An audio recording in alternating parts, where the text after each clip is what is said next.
अहोई अष्टमी केवल एक व्रत नहीं, यह मां के हृदय की शक्ति का उत्सव है।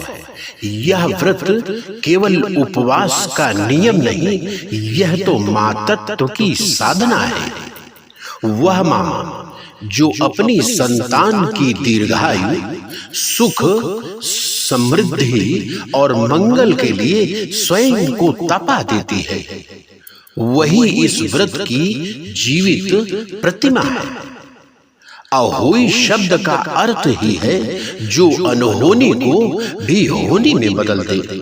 और सच ही तो है, जब एक स्त्री निश्चय कर लेती है तो भाग्य की रेखाएं भी उसके संकल्प के आगे झुक जाती हैं। कार्तिक मास के कृष्ण पक्ष की अष्टमी तिथि पर किया जाने वाला यह व्रत हमें यह सिखाता है कि प्रेम जब संकल्प बन जाए तो चमत्कार हो जाता है। मां के हृदय में बसने वाली वह निस्वार्थ भावना, उसके उपवास की तपस्या और उनके नेत्रों की नमी सारी सृष्टि के लिए आशीर्वाद बन जाती है। कहा जाता है जहां मां की ममता है वहां भगवान का वास है, और अहोई अष्टमी की उसी ममता का ये उत्सव है।